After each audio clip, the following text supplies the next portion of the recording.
नमस्कार, image today पर आपका स्वागत है। आज हमारे साथ बात करने के लिए कर्नल आरपी सिंह जी हैं। आप सबको पता है कि पहलगाम में पाकिस्तान ने काराना हमला किया और लोगों को मार दिया, निहत्थे लोगों को मार दिया। उसके बाद से ही पूरा देश जो है वो आक्रोशित है। सर, आपका बहुत सारा स्वागत है इमेज टुडे पर। Thank you. आपने हालिया घटना सुनी होगी, पहलगाम की बड़ी दुखद घटना है। जब आपने सुनी तब कैसे क्या आपके दिमाग में चीजें आई? वो क्या समय था, जैसे कि कहा गया कि धर्म पूछा मार दिया, और बिल्कुल निहत्थे लोग जो घूमने गए, टूरिस्ट थे, प्लान बना के गए कि चलो कश्मीर की वादियों में होके आते हैं, और खत्म हो गई जिंदगी। नहीं, मैं तो हतप्रस्त हो गया, सरप्राइज हो गया, क्योंकि ऐसा घटना पहले कभी नहीं हुई थी कि ऐसे टूरिस्ट इलाके में हुआ हो। पहले भी घटनाएं होती थी, और एक तरह से कहिए कि जिस तरह से लोग वहाँ वैली के अंदर जाने लगे थे, स्थिति अच्छी हो चुकी थी, और जो वैली के जो कश्मीरी एक्चुअली हैं उनकी दिनचर्या अच्छी हो रही थी, कमाइयाँ शुरू हो गई थी। यहाँ तक कि जो मुझे पता लगा है कि लोगों ने लोन लेकर के टैक्सियाँ खरीदी हैं, पोनीज खरीदे हैं, होटल और रेस्टोरेंट्स बना लिए हैं, और समर सीजन आ चुका था, लोगों का जाना शुरू हो चुका था।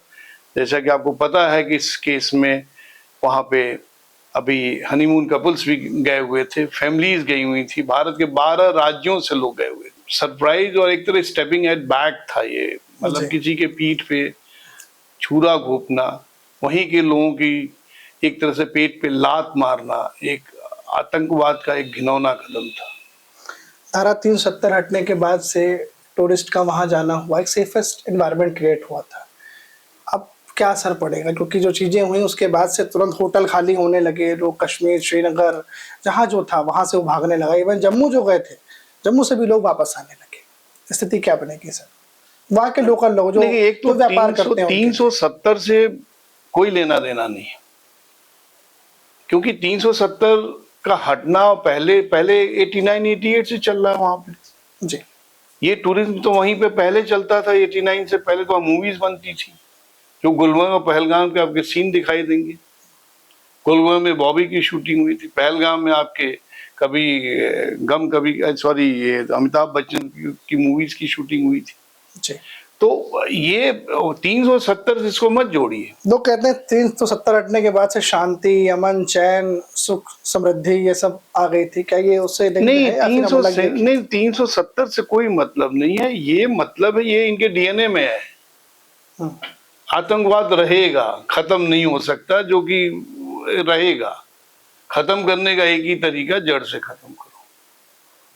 तो वो जो आप कह रहे हैं, ये इसमें कोई वो नहीं है। रही बात है कि क्यों भाई, आखिर 30 साल 35 साल से वहां की रोजाना इनकम खत्म हो चुकी थी। वहां के लोग कश्मीरी चाहते नहीं थे। टूरिज्म ही वहां का एक बहुत बड़ा बिजनेस है।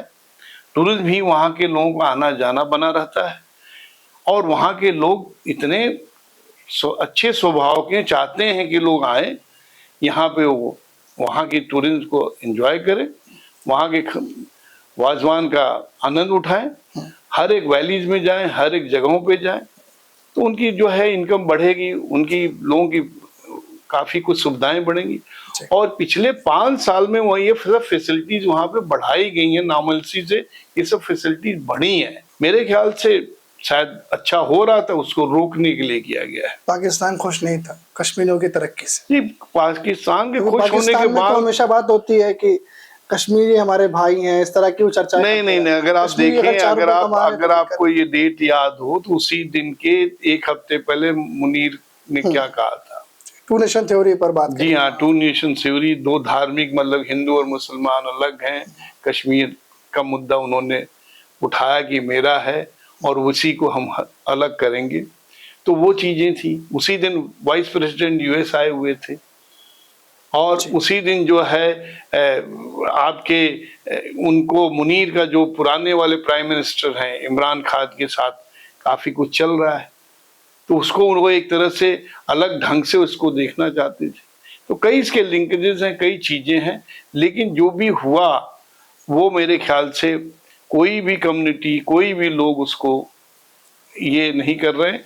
बल्कि चीफ मिनिस्टर साहब जो वहाँ पे हैं, उमर अब्दुल्ला साहब भी, उन्होंने माफ़ी मांगी कि मैं आप लोगों को बुलाया, न्योता दिया यहाँ पे आने के लिए टूरिस्ट को, और मैं आपको बचा नहीं सका, इसको लेकर उन्होंने काफी जी हाँ।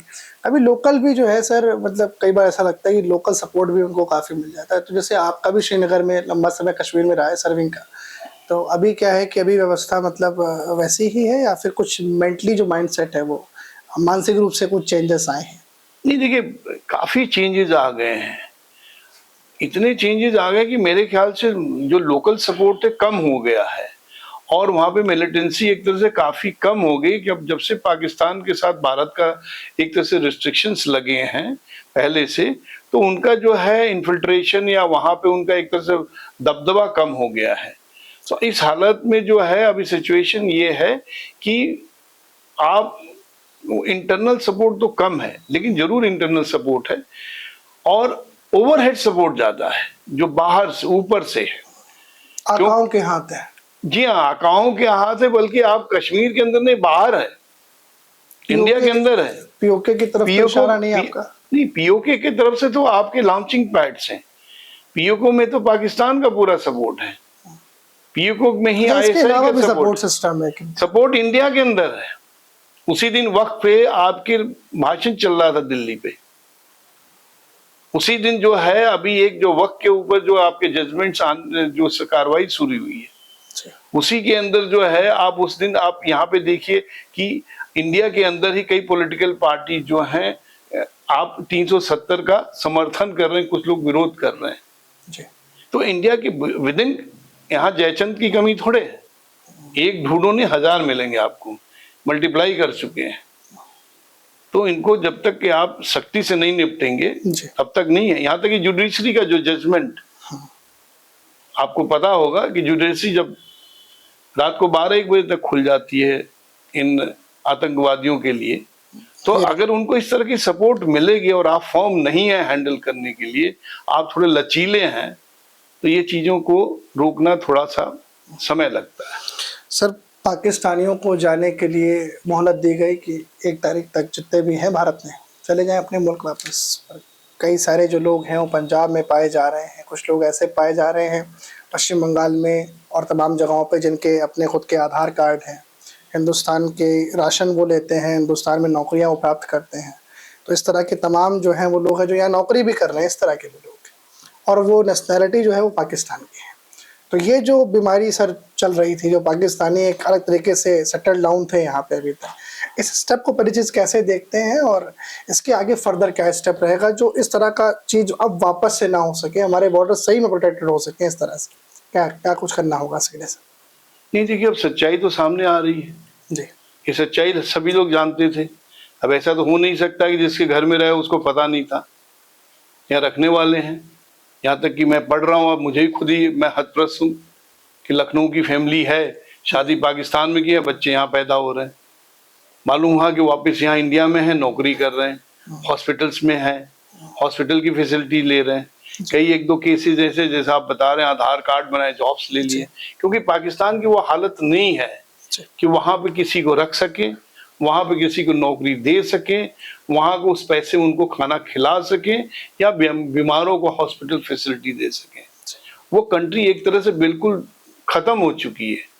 ये कहने के लिए देश नहीं है वो देश नहीं है, बल्कि वहाँ तो मतलब वो देश मिलिट्री के हाथ में है। आपने सर एक बात कही, कंट्री खत्म हो चुकी है अमूमन। जी हाँ, आसिम मुनीर, मरियम नवाज, बिलावल अली भुट्टो तो कह चुके हैं कि अगर सिंधु में पानी नहीं बहा तो आपका खून बहेगा।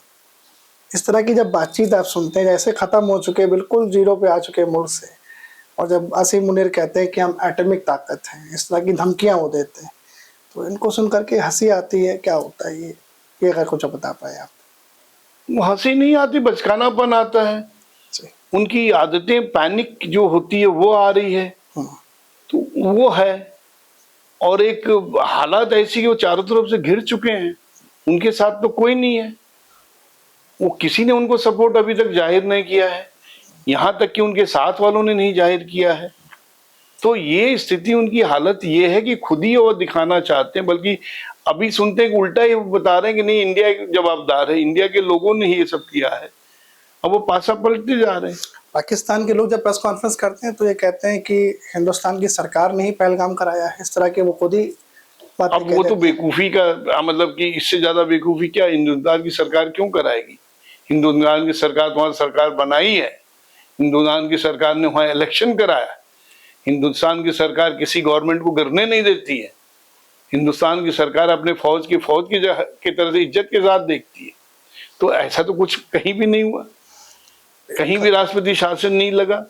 एक जेएनके में लगा, वहां पे भी इलेक्शन समय से कराया गया जब सुप्रीम कोर्ट ने बोला, और किसी भी स्टेट में राष्ट्रपति शासन तक नहीं लगा, जबकि इसके पहले इसी देश में इमरजेंसी लग चुकी थी, इसी देश में इमरजेंसी शासन लग चुकी, इसी देश में राष्ट्रपति शासन कई प्रोविंसों में लग चुका है। तो ये तो मतलब जेएनके में कई बार प्रेसिडेंट रूल लग चुका है। मैं तो जेएनके में 2 बार 3 बार रह चुका हूँ, जानता हूँ। तो ये कहना एक तरह से बचकाना हरकत है, और इस तरह से वहां पे अपनी जागीर को बनाने के लिए सब बातें हो रही है। मानसिक हार मान चुका है पाकिस्तान। मानसिक नहीं, वो एक तरह से उस मानसिकता से फिजिकल कह लीजिए, इकोनॉमिकल कह लीजिए, हर तरह से उसका हार मान चुका है। अब उसके पास एक एल्युमिनियम का कटोरा भी नहीं है कि किससे क्या मांगूं, मुझे कुछ मिल जाए। इसलिए वो चाह रहा है कि कुछ हो तो मुझे कुछ मिले। अभी तक जो सपोर्ट जो भी है, इसलिए वो कर रहा है। आपने कहा कि कहीं से सपोर्ट उसको नहीं मिल रहा है।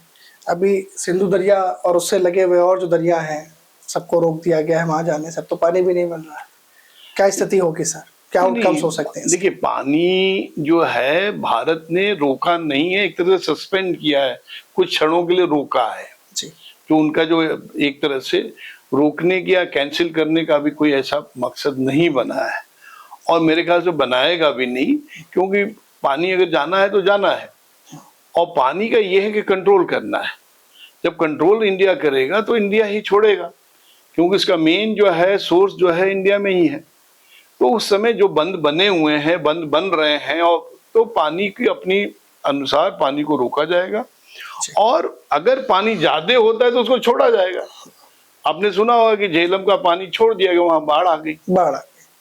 ये हालात गर्मी के बाद बरसात में कभी भी इंडिया कर सकता है। कभी भी आपके जो वेस्टर्न बॉर्डर के ऊपर जो कैनाल हैं ओवर फ्लडेड हो सकते हैं। मतलब पूरा जो पंजाब और सिंध का इलाका है वो जलमग्न हो सकता है उनका। मतलब इंडिया क्या करेगा? अभी तो उस कार्ड पत्ते नहीं खोल रहा है। हम पाकिस्तान में यही बौखलाहट है, पाकिस्तान में ये बौखलाहट है कि पानी से आके अब की मारेंगे, या जैसे बालाकोट में मारा था जहाज से आकर के वैसे मारेंगे, या फिर सर्जिकल स्ट्राइक करेंगे। पाकिस्तान इसी में भी कंफ्यूज नहीं, पाकिस्तान को पता है, क्योंकि जैसे देखिए अब इंडिया की यह हालत है, जैसे आपका कि कब ओस्मा बिन लादेन कैसे मारा गया, किसी को पता था? मारा तो वही गया। इन्होंने काफी बचाओ। कब कौन कब मारा जाएगा ये तो हम भी नहीं बताएंगे, ना इंडिया बताएगा जी। लेकिन इसके भी सर एक चीज चल रही है, उन्होंने फतेह टेस्ट करी है, उनकी एक मिसाइल है, और वो कहते हैं हमारी 120 किलोमीटर रेंज है, मारक क्षमता ज़्यादा है, और वहाँ के जो एयरफोर्स के बड़े अधिकारी हैं वो कहते हैं हम तैयार हैं पूरी तरीके से जंग के लिए। 120 किलोमीटर कहाँ जाएगी आप सोच लीजिए। 120 किलोमीटर होता गया, आप दिल्ली यहाँ से नहीं जा सकते। 150 किलोमीटर क्रो फ्लाइट कहाँ जाएगी? और उनकी क्या हालत है? हमारे मिसाइल्स कहाँ है? हम तो यहाँ बैठ करके ब्रह्मोस मारेंगे तो कहाँ जाएगा? तो उनके पास वो ताकत नहीं है, उनकी हालत काफी कुछ हुआ है। और जो उनके पास सामान है, चाहे जो भी सोर्सेज है, चाइनीज या अमेरिकन है, उसके काउंटर्स हमारे पास हैं, हर एक काउंटर हमारे पास है, ठीक है। और इस वजह से उनके अंदर जो भी मारक क्षमता है, उस मारक क्षमता को रोकने के लिए है, और हमें जो है सपोर्ट करने के लिए। अभी मैंने न्यूज में सुन लिया कि पुतिन ने भी अभी बात कर ली है पूरा सपोर्ट देने के बाद। आतंकवाद पे अमेरिका भी सपोर्ट दे रहा है, आतंकवाद पे इजराइल दे रहा है, और अगर ये सब देश दे रहे हैं तो चाइना अगर कह के भी दे रहा है तो चाइना 10 बार सोचेगा कि हमें कर देना है, कितना देना, क्या करना है। वो वीटो लगा सकता है जी, लेकिन कितना आगे आएगा वहां? टर्की कुछ भी कर सकता है, लेकिन उसको है क्या? यही 2 राष्ट्र हैं जो कि कह रहे हैं टर्की से हमें हथियार मिल जाएंगे, और टर्की पास है कितना? क्योंकि गाजा में भी वो तो टर्की पास है कितना? अगर ये लोग आएंगे तो क्या आप हमारे लोगों को छोड़ दे रहे हैं क्या? इंडिया खुद अब आज के दिन पे आत्मनिर्भर, तो सोचने कहने की कोई बात नहीं है। सर एक एंगल और है, बलूचिस्तान लिबरेशन आर्मी है, BLA भी पाकिस्तान में काफी, अभी 50 लोग उन्होंने बीच में मारे, बीच में उन्होंने ट्रेन भी हाईजैक करी, तमाम चीज़ें हुई। तो क्या एक बलूचिस्तान आज़ाद मुल्क बनेगा? जल्द ही हम इस चीज़ को देखेंगे, या फिर पाकिस्तान में इस तरह के और विध्वंस हम देखते रहेंगे, अभी नहीं बन पाएगा वो आज़ाद मुल्क? या फिर इंडिया का सपोर्ट जो है वो, कई बार पाकिस्तान लोग कहते हैं कि इंडिया सपोर्ट कर रहा है BLA को, इस तरह की बातें वो करते नजर आ रहे हैं। बहरहाल है उनके यहाँ, क्योंकि देश का इंटरनल मामला ही है, लेकिन वो बार बार इंडिया पे इसको लेकर के भी उंगली उठा देते हैं। नहीं, बलूचिस्तान का जो चीज हो, बलूचिस्तान कभी भी अपने को पाकिस्तान का हिस्सा माने ही नहीं, कभी भी वो उनके साथ उनकी मिलती ही नहीं है, न उनके रहने का स्टाइल, खाने का स्टाइल या उनके बातचीत का, वो कभी प्रेफरेंस देते नहीं है।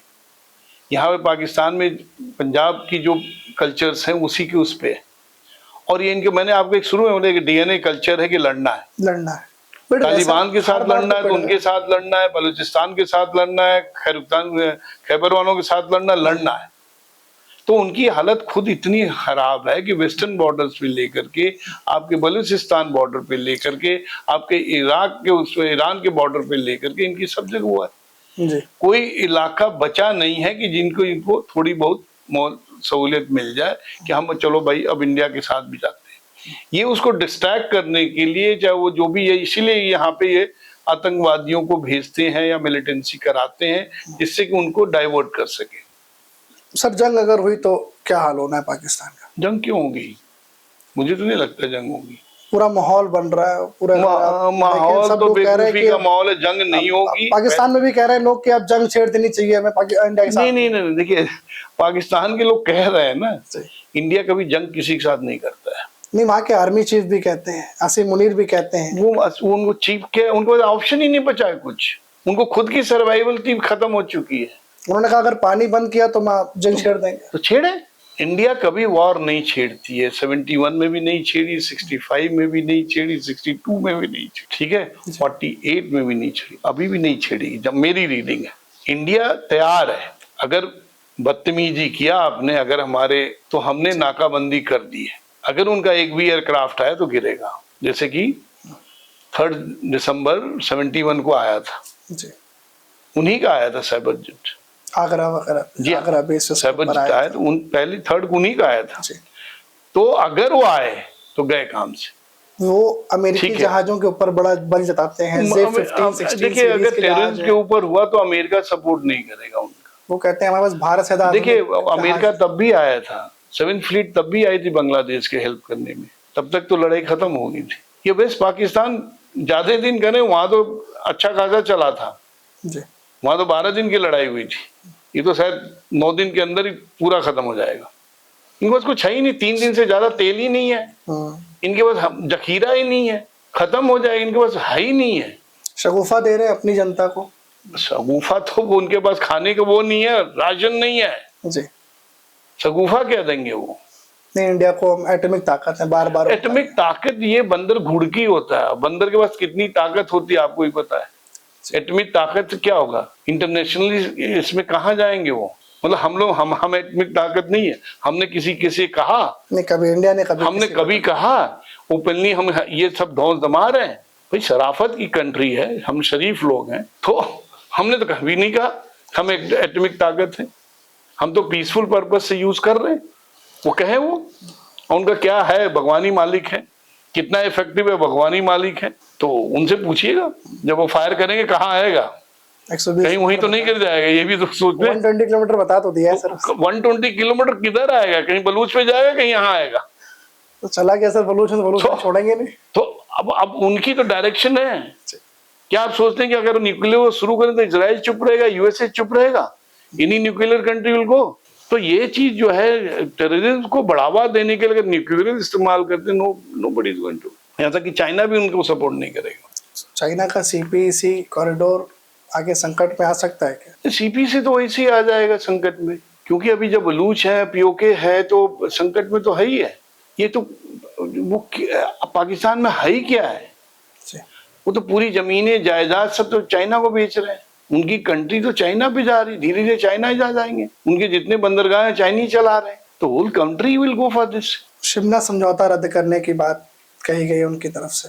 नहीं, तो वो शिमला समझौता रद्द करने की बात कही गई, उसमें तो कोई वो है ना कि हम एक तरह से रद्द है ही है वो, उसमें यही था कि हम युद्ध विराम रखेंगे, कोई वो नहीं, सीज फायर रहेगा। सीज फायर वायलेशन तो चालू है जी, पिछली रात भी काफी फायरिंग तो सीज फायर तो अब, जबकि इंडिया कुछ नहीं करता है तो वायलेशन तो करते जा रहे हैं, उसमें तो कोई वो नहीं है। तो सीज फायर वायलेशन कह लीजिए या जो भी है, इंडिया तो खुलेआम जो बोलता करता है। अगर बोला भाई हमने 4 प्रतिबंध लगा दिए, अगर हमने एयर प्रतिबंध लगा दिए, हमने मेडिसिन बंद कर दिए, हमने आपके टूरिज्म वाले बंद कर दिए, अभी तो हालत खराब है। अब जो है पाकिस्तान की ये हालत, अंदरूनी हालत है कि अभी नागरिक उनको सपोर्ट नहीं करेंगे जब उनकी दवाइयां बंद हो जाएंगी, खाने के रसद बंद हो जाएंगे, और यहाँ पे मेडिसिन या मेडिकल ट्रीटमेंट बंद हो जाएगा, और यहाँ पे रिश्तेदारी बंद हो जाएगी। तो जो लोग अच्छे सोच वाले हैं, जो लोग की रिलेशनशिप बनी है पुरानी कई पीढ़ियों से, अगर उन्हीं को आपने छेड़ना शुरू कर दिया तो कैसे कोई सपोर्ट करेगा ऐसे गवर्नमेंट। पाकिस्तान में एक नारा है, कच्ची सुपारी मीठा पान, कश्मीर बनेगा पाकिस्तान। ये ख्वाब वहीं तक है कि अब की बार वो पीओके भी गवा देंगे, ऐसा कुछ? नहीं, देखिए ऐसा है, पीओके का गंवाना आना वो तो भारत के ऊपर है, गंवाने की तो बात कभी किया नहीं भारत ने। अब जाकर के पाकिस्तान के यहाँ पे अगर आपकी कुछ ऐसा कुछ बड़ा एक्शन होता है तो क्या पीओके पाकिस्तान के हाथ से निकल के जो प्रॉपर हमारा पूरा जम्मू कश्मीर है वो हमारे पास आ जाएगा? देखिए ऐसा है कि पीओके हमारे पास तब भी था, पीओके हमारे पास रह जाता अगर उड़ी पर फौज को रोक ही नहीं गई थी। फौज को रोका उन्होंने जब एलओसी बनाई, सीज फायर। अभी तो आपने सुन लिया होगा प्राइम मिनिस्टर ने क्या कहा, हम आपको खुली छूट देते हैं तीनों सेना अध्यक्षों को। सर ये तो पहले नहीं बोला जाता था, हम आपको खुली छूट देते हैं जी, आप खुली छूट दे दीजिए। तो देखिए इंदिरा गांधी ने मानिक शाह को बोला था हम आपको खुली छूट देते हैं, मानिक शाह ने कहा ठीक है, तो आप मुझे कुछ मत डायरेक्शन दीजिए, मुझे करने दीजिए, और मैं कब करूंगा मैं नहीं बताऊंगा। उन्होंने आराम से जब पाकिस्तान का अटैक आया तब किया। 1972 में जमीन वापस कर दी थी जो कब्जा करी गई उनकी, युद्ध करते करते जहाँ तक सैनिक हमारे गए, शिमला समझौता हुआ और उसके बाद में फिर वो जमीन वापस देनी पड़ी। क्या आपकी बार जमीन वापस देने का कुछ है या फिर एक अखंड भारत की ओर भारत बढ़ने वाला है? नहीं, ऐसा है कि देखिए उस समय जमीन क्या होता है कि जब समझौता होता है उसमें कई चीजें आती हैं। लाहौर कैंट तक इंडियन आर्मी थी, नहीं तो आपके छमजोड़ियां उनकी थी। तो सिचुएशन उस समय जब जो राजनेता चाहे सरकार जो जजमेंट लेती है उसके ऊपर रहता है। आपने तो पीडब्ल्यू इतने 92,000 थे वहां पे, आपने वापस कर दिया। अब उस समय आपने एक भी अपने पीडब्ल्यू नहीं लिए उनसे, नेगोशिएशन में कहीं ना कहीं कमी रह गई। तो ये चीजें जो हैं जब कोई नेगोशिएट करता है टेबल पे क्रॉस, तब वो बातें करता है, वो मतलब इतनी मानवता नहीं दिखाता कि हम सब कुछ तुम्हें दे ही देंगे। गांधी जी का कहना था कि एक गाल दो दूसरा गाल दे दो। अब जो है गांधी चला गया, गांधी के साथ उनके सब वो प्रिंसिपल चले गए, अब देश कुछ और है। अब कोई भी एक गाल नहीं देगा, कोई थप्पड़ ही नहीं मार सकता, उसका हाथ तोड़ सकते हैं। सर अगर एक गोली भी उधर से, एक गोला भी उधर से आया या फिर एक एयरक्राफ्ट भी उधर आया तो क्या आप घर में घुस के मारने के लिए पूरी तरीके से हमारे लड़के तैयार है? सब तैयार क्या मतलब, बालाकोट हो चुका था, कोई गोला नहीं आया था। वो तो कहते हैं हुआ ही नहीं, रात में पेड़ गिरा के चले गए। तो ठीक है, पेड़ गिरा के चले गए, कुछ तो गिराया यानी वो आया, इतना तो एक्सेप्ट करते हैं। आपको यकीन नहीं करता, मैं कैसे कह सकता हूं कि हम लोगों ने क्या किया है। ये सर्जिकल स्ट्राइक जो है 2001 और 2 में हम लोगों ने किया हुआ है, ऐसी बात नहीं है। पहले भी कर चुके हैं, 2001-2 में भी हो चुका है, इसके पहले भी चीजें हो चुकी। अब कई चीजें हो चुकी हैं, ये जानते हैं इनकी हालत खराब है, इसीलिए ये जो है युद्ध नहीं लड़ सकते हैं, इसीलिए ये टेररिज्म के ऊपर है, इनके पास वो ताकत नहीं है युद्ध की लड़ने की। सर घूम फिर के बात वहीं आ गई कश्मीर पे, और कश्मीर का जो आम कश्मीरी है जो टैक्सी चलाता है या फिर वो नाव चलाता है, तो अब वहाँ पे तो व्यापार पे असर काफी पड़ा है। चीजें कैसे एस्टेब्लिश होंगी, कैसे स्टेबल होंगी वापस जाकर? भाई चीजें स्टेब्लिश तभी होंगी जो मोदी ने कहा कि मैं जड़ से उखाड़ूंगा, क्योंकि जब तक ये आतंकवाद को खत्म नहीं करेंगे तब तक चीजें जो हैं, और जितने ओवरग्राउंड वर्कर हैं चाहे इंडिया में हो चाहे वहां हो, उनको तो खत्म कर देना चाहिए। और इसका एक छोटा सा उदाहरण उत्तर प्रदेश है। अब जैसे यहाँ से क्रिमिनल खत्म किए गए, वहां से आतंकवाद खत्म कर दो, आपके यहाँ इन्वेस्टमेंट आएगी, आपके यहाँ लोग आएंगे, आपकी समृद्धि बढ़ेगी, आपके यहाँ फैक्ट्रीज आएंगी, आपके ऊपर वहां पे इन्वेस्टमेंट होगा, वहां के लोगों को रोजगार बढ़ेगा, वहां के लोग पढ़ाई करेंगे, मेन स्ट्रीम में आएंगे, एंड पूरा साइकिल चेंज हो जाएगा। आपको एक चीज बताएं, फैक्ट क्या है, जी। ये जो आतंकी हैं वो लोकल से भी पैसे लेते हैं, वहां के लोगों से। जी हाँ, लोगों बिजनेसमैन से लेते हैं, जो आपके एप्पल आर्चर्ड वाले उनसे लेते हैं, उनके गन पॉइंट पे उनको रखते हैं, जबरदस्ती उनके पास रहते हैं। वो तो कह रहे हैं उनके इस्लाम साथ की लड़ाई पूरा- कर रहे हैं, हम तो मुसलमानों के लिए लड़ रहे हैं। अरे भाई, तो मुसलमान तो दुनिया भरे बड़े हैं, वही थोड़े हैं जी। आके लड़ने। वो तो कह रहे हैं कश्मीर की लड़ाई लड़ते हैं हम तो, अब कश्मीरी हमारे भाई अरे हैं। भाई, तो कश्मीर में लड़ाई लड़ते हो तो आगे कहीं भी लड़ लो, आप आओ यूपी में लड़ लो, यूपी में बहुत मुसलमान है, लड़ लो जरा। नहीं, यहाँ तो नहीं आते, कश्मीर में ही रहते हैं। तो क्योंकि वहां पे लॉन्चिंग पैड है, पाकिस्तान के बाद है, मुनीर साहब भेज रहे हैं, आईएसआई सपोर्ट कर रहा है, लश्कर तैयबा सपोर्ट कर रहा है, एचएम सपोर्ट कर रहा है, उनको इंटरेस्ट है, चाइना का इंटरेस्ट है। कश्मीर में कश्मीरी के पास ऐसा वो नहीं है, वो जबरदस्ती ले जाते हैं लड़कों को। जी, कई कहानी आई कि लोगों को बच्चों को बहला फुसला के भी ले गए और बड़ा उनको ट्रेंड किया। तो यही है। नहीं, फिर बच्चे लौट भी आए, उन्होंने कहा हमें लौट, समय नहीं देखो पढ़ना है। देखो लौट आएंगे, लेकिन अगर कोई उसमें से उनको 10% भी सक्सेस मिलता है, 2% भी सक्सेस मिलता है, जी। क्या होगा? क्योंकि जिनके दिमाग में सब चीजें डाल दी जाती हैं शुरू से, क्या करोगे आप? आसिम मुनीर साहब हैं, चीफ हैं आर्मी के पाकिस्तान के, उनके लिए आपका अंतिम संदेश क्या रहेगा? क्योंकि आजकल बहुत पाकिस्तान के लोग, पाकिस्तान आर्मी भी इंडियन चैनल्स को खंगाल रहे हैं। मान लीजिए इमेज टुडे कोई देख रहा हो पाकिस्तान से, मुनीर साहब भी देख रहे हो आपको, तो क्या उनको सीधा दो टूक संदेश रहेगा आपका? मुनीर साहब के लिए संदेश मेरा यही है कि उनके जो पहले वाले आर्मी चीफ थे, चाहे जियाउल हक थे, चाहे मुशर्रफ थे, उनके जो भी प्रोग्राम्स थे वो तो कभी सक्सेसफुल हुए नहीं।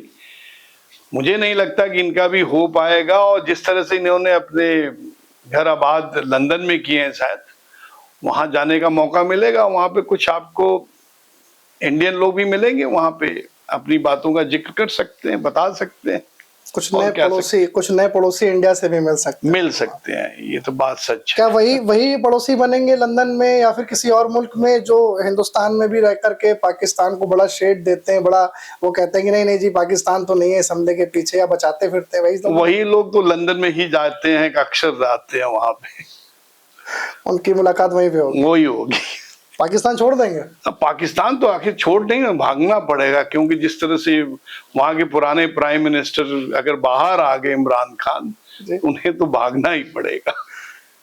चलिए, बहुत शुक्रिया सर बात करने। Thank you very much.